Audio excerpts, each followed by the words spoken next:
இயக்குனர் லிங்குசாமி அவர்களோட ஹைக்கூ கவிதைய பத்தி பார்ப்போம். "குழந்தை செய்தது என்னவோ கப்பல்தான், அதை விமானமாக்கியது காற்று.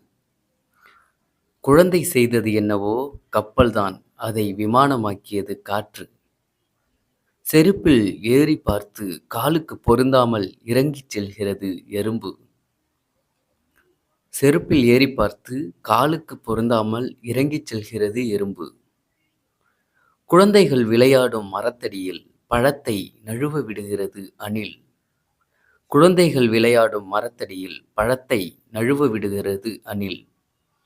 இஸ்திரி போடும் தொழிலாளியின் வயிற்றில் சுருக்கம். இஸ்திரி போடும் தொழிலாளியின் வயிற்றில் சுருக்கம்."